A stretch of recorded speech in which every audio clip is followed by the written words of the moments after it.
तुम्ही लोकसभेत प्रश्न उपस्थित केला होता जुन्या पेन्शन संदर्भात, तर त्याच्यावर उत्तर दिलेलं आहे सरकारनं. काय नेमकं आहे ते तुमचं? सरकारने ऑलमोस्ट जुनी पेन्शनचं जी आपली जो युद्ध आहे महाराष्ट्रात अनेक दिवसापासून महिन्यापासून सुरू आहे, संघर्ष सुरू आहे. सर्व कर्मचारी रस्त्यावर उतरले आहेत. पेटून उठला आहे तो मुद्दा. पण अजूनही केंद्र सरकार ह्या बाबतीत सिरियस नाही आहे, काहीच करत नाही आहेत. उलट आज उत्तरामध्ये त्यांनी नाकार दिला आहे की आम्ही जुनी पेन्शन लागू करणार नाही. काही राज्यांनी भारत देशात जुनी पेन्शन योजना लागू केल्या. मग केंद्राला लागू करायला काय हरकत आहे? आणि आज जी कपात होते त्यांच्या सॅलरीजमधून कर्मचाऱ्यांची, ती डायरेक्ट स्टॉक मार्केटमध्ये खास काही उद्योगपतींनाच फायदा होईल अशी ते कट होत असतात त्यांच्या पेन्शनमधून. म्हणून आम्ही ह्या गोष्टीचा निषेध करतो आणि जुनी पेन्शन योजना ही ताबडतोब लागू झाली पाहिजे. सगळ्या राज्यामध्ये केंद्राच्या माध्यमातून ती लागू झाली पाहिजे. आता तुम्ही राज्य शासनाला सांगा किंवा केंद्राने, पण हे एवढे वर्ष खरं तर हा जो वाद आहे तो मिटत नाही आहे, तो पेटून उठला आहे. पण सरकार अतिशय निष्क्रिय आहे ह्या बाबतीत आणि काहीही करत नाही आहे. उलट पाठ फिरवली आहे. आणि जसं आज आपल्या महाराष्ट्रात आरक्षणाचा विषय पण पेटून उठला आहे आणि सरकार चर्चा पण करायला तयार नाही आहे त्या बाबतीत. कास्ट सेन्सस का करत नाही आहे सरकार? एकीकडे तुम्ही महिला आरक्षणाचं बिल पास करता, दुसरीकडे जोपर्यंत तुम्ही कास्ट सेन्सस करत नाही तोपर्यंत हे लागू होऊ शकत नाही. त्याच सेम पद्धतीत आरक्षणाचा विषय असेल, जुनी पेन्शनाचा विषय असेल, अनेक असे विषय आहेत. आणि म्हणून आम्ही त्या गोष्टीचा निषेध करतो. महाराष्ट्रात तरी लवकरात लवकर जुनी पेन्शन योजना लागू झाली पाहिजे. आमचे आग्रहाचं मागणी शासनाकडे असते. 100% OPS लागू होणार आहे. हिमाचलमध्ये जिथे आमचं सरकार आहे तिथे OPS लागू झाले आणि त्याच धर्तीवर महाराष्ट्रात देखील आणि येणारच आहे सरकार आमचं महाविकास आघाडी. तर नक्कीच आम्ही OPS लागू करू. आज आर्थिक पाहणी अहवाल सादर झालेला आहे, त्यामध्ये कोणते मुद्दे तुम्हाला देशाच्या दृष्टिकोनातून मागे विचार झाल्याचे वाटतं? उद्या आता बजेट आहे आणि अनेक असे विषय आहेत. खास करून प्रथम तर मला असं वाटतं शेतीसाठी एक वेगळं बजेट झालं पाहिजे.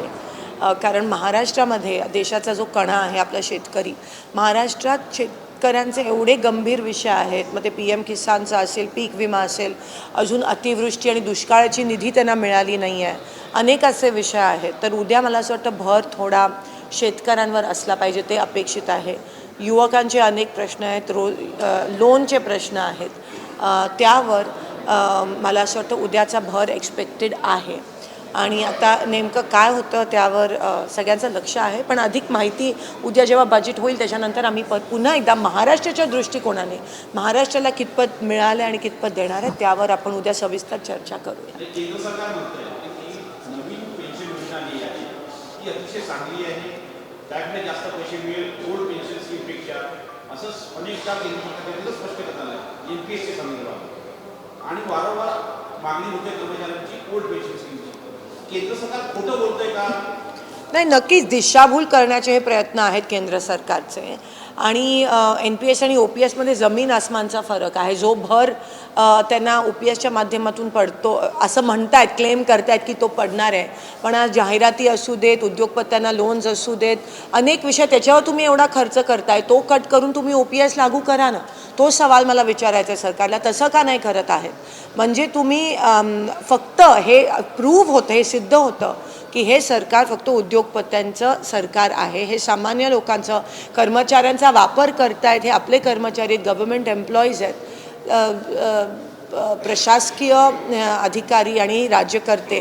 हे एका नाण्याचे दोन बाजू आहेत आणि तुम्ही त्यांना टोटली डावळताय, त्यांच्याकडे लक्ष देत नाहीत, केंद्रित करत नाहीत.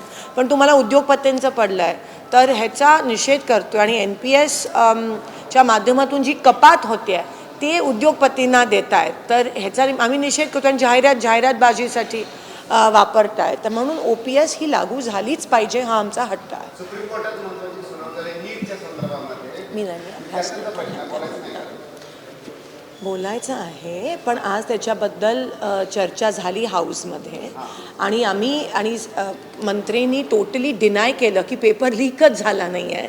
ते म्हणजे पाठ फिरवली आहे. आणि डिनायच करतायत. आणि त्यामुळे त्यांना प्रश्न उत्तराचा आम्ही चर्चा मागितलेली नीटवर, ते चर्चा पण त्यांनी घेतली नाही. का प्रश्नातच त्यांनी ते पूर्ण जो विषय आहे तो गुंडाळला. आज त्यांनी 193 पण आम्हाला कोणाला न सांगता ऑलिम्पिक्सवर घेतली. प्रत्येक सेशनमध्ये 193 एकदाच होऊ शकते आणि आमची मागणी होती की नीटवर झाली पाहिजे. ऑलिम्पिक्सबद्दल आम्हाला काही विरोध नाही आहे, पण आज ऑलिम्पिक्स फक्त 4 दिवसात आहेत आणि आज ह्या 4 दिवसात एवढं काय होणार आहे? फक्त शुभेच्छाच आम्ही देऊ शकतो, पण ज्या सूचना पाहिजे होत्या त्या पुढचं जर इंडियात ऑलिम्पिक होणार असेल 36मध्ये तर त्यासाठी तयारीसाठी मग ते तेव्हा घ्यायला पाहिजे होतं. पण आत्ता हे सरकार नीटवर काही चर्चा करायला तयार नाही आहे. आणि एवढं उलट आम्ही तर मंत्र्यांचा राजीनामा मागतोय, पण ते डिनायच करतात. ते म्हणतात हे पेपर लीक झालीच नाही. म्हणजे तुम्ही विचार करू शकता की हे किती निगरगट्ट सरकार आहे.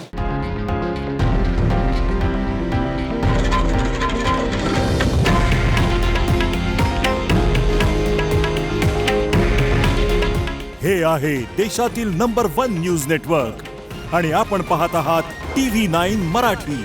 काळजी तुमची, हित महाराष्ट्राचं.